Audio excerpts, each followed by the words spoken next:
Hola a todos, bienvenidos a la segunda parte de nuestro video Perdonar y pedir perdón. La clase pasada leímos la parábola de los dos deudores. Bueno, de hecho solo leímos la primera parte. Entendimos que el rey perdonó una gran deuda a uno de sus siervos. Recordemos que las parábolas nos ayudan a entender cómo funciona el reino de los cielos.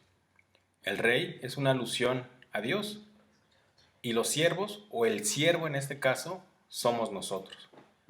Dios ha perdonado una gran deuda que teníamos con Él. La perdonó por completo, la liquidó. Está pagada a través del sacrificio de nuestro Señor Jesucristo. Bien, se quedó una pregunta al aire. ¿Qué hacemos con ese perdón? Bueno, vamos a continuar con la segunda parte de esta parábola. Les recuerdo que está en el libro de Mateo, capítulo 18, versículos del 28 al 35. Y dice así: Pero saliendo aquel siervo, halló a uno de sus consiervos, que le debía 100 denarios, y haciendo de él, le ahogaba diciendo: Págame lo que me debes. Pensemos un momento qué hacemos nosotros una vez que Dios nos ha perdonado. ¿Cómo nos comportamos con nuestro prójimo? Con los de casa, con nuestra familia, con nuestros compañeros de trabajo, con nuestros amigos. Les recordamos constantemente que nos han ofendido. ¿Qué hacemos? ¿Los tratamos con amor, con misericordia? Recordemos que acabamos de ser perdonados y es algo que debe estar presente en nuestra memoria todo el tiempo. El perdón. 29. Entonces su consiervo, postrándose a sus pies, le rogaba diciendo: Ten paciencia conmigo y yo te lo pagaré todo. Mas él no quiso, sino fue y le echó en la cárcel hasta que pagase la deuda.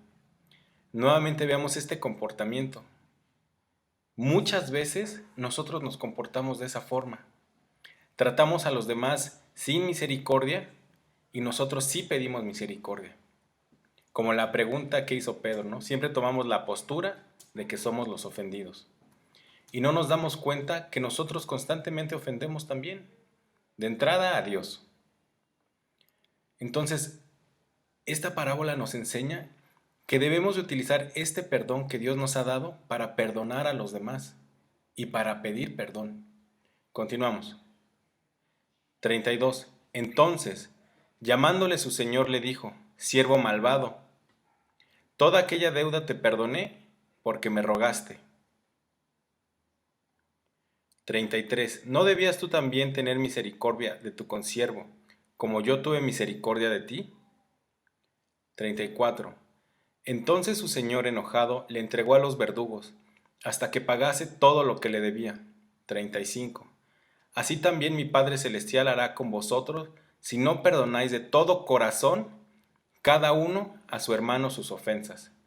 Nuevamente, Jesús nos recuerda que el perdón debe ser completo, de todo nuestro corazón, porque el no perdonar trae consecuencias, trae raíces de amargura que no solo nos envenenan a nosotros, pueden envenenar a nuestra familia, podemos pasar ese odio generacional y nunca acabarse. Es por eso que debemos de hacer uso del perdón que Dios nos ha dado, de esta cuenta infinita de perdón, para perdonar. Es más, Jesús nos lleva al siguiente nivel con la siguiente parábola. O bueno, de hecho no es una parábola, es una instrucción tal cual. Mateo 5, 23 y 24. En esta porción de la palabra Jesús nos ordena cómo debemos comportarnos si sabemos que alguien tiene algo en contra de nosotros. Es decir, no que nos hicieron, que tal vez nosotros hayamos lastimado a esa persona. Y dice así: por tanto, si tú traes tu ofrenda al altar y allí te acuerdas que tu hermano tiene algo contra ti, deja allí tu ofrenda delante del altar y anda, reconcíliate primero con tu hermano y entonces ven y presenta tu ofrenda. Wow. Nos dice que si venimos delante de Dios para orar, para agradecer, para pedirle, para meditar en su palabra, y nos acordamos que alguien tiene algo en contra de nosotros, Jesús nos pide que lo más pronto posible nos pongamos a cuentas con Él. No nos dice si nosotros lo ofendimos o Él nos ofendió. Si recordamos que alguien tiene algo en contra de nosotros, que vayamos con esa persona y aclaremos la situación. Ya sea que pidamos perdón o que perdonemos. De hecho, la palabra nos pide que no llevemos nuestro enojo, nuestra ira o cualquier otra emoción que nos aleja de Dios a la almohada y la llevemos al día siguiente. Tenemos que resolverla lo más pronto posible. En resumidas cuentas, entonces, ¿en qué consiste el perdón? Bueno, comencemos en que perdonar consiste en olvidar la deuda. El punto principal que debe estar en nuestra mente constantemente es recordar y reconocer que Dios nos ha perdonado primero y aceptar ese perdón. Porque cuando vivimos siendo conscientes de que somos perdonados, tenemos la capacidad de perdonar y de pedir perdón. No guardar rencor. El concepto de perdón implica también alejar el rencor. Hacer a un lado, con la ayuda de Dios, esa molestia que hay en nuestro corazón y en nuestra mente, cuando traemos nuevamente la ofensa. Es olvidarla, entregar esas emociones, esos malos pensamientos, esos malos recuerdos que la ofensa trae, entregarlas a Dios, llevarlas a la cruz de Cristo y a través de Él que seamos sanados, que seamos transformados en nuestro pensamiento y en nuestro corazón para que todas esas emociones negativas Dios las transforme y pase de ese rencor a la misericordia, al gozo, de ese odio al amor. Incluso llevarnos a ver por esa persona que nos había ofendido, acercarnos a ella. ¿Quién sabe? Tal vez encontremos un gran amigo ahí.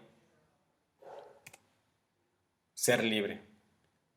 Cuando perdonamos o somos perdonados, somos libres. Esa deuda que nos ataba a la persona se ha roto. La deuda quedó pagada. Que no se nos olvide, somos libres. Esa deuda tan grande que nosotros no podíamos pagar, que por nuestras propias fuerzas, por nuestros propios méritos o buenas obras, no podíamos pagarla. Dios mismo la pagó a través del sacrificio de nuestro Señor Jesucristo. Entonces, hagamos uso de ese perdón para llevarlo al lugar donde Dios nos ha puesto, con las personas que están a nuestro alrededor, hacer uso del perdón ahí. En otras palabras, el perdón implica amor y misericordia.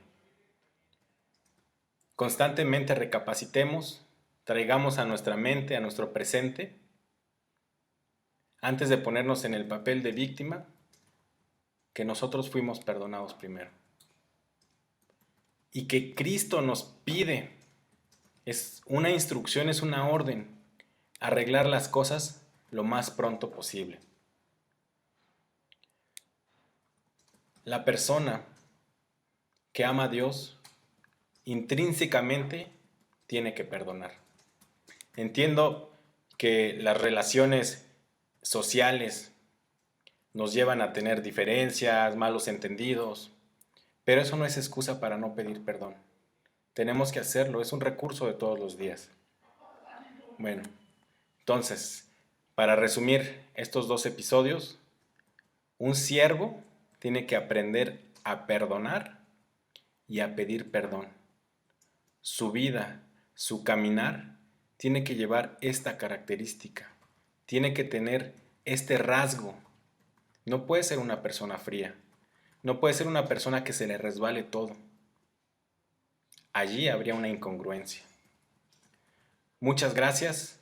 Espero que los versículos y esta clase hayan sido de bendición para ustedes. Los invito a que mediten en la palabra que estuvimos leyendo.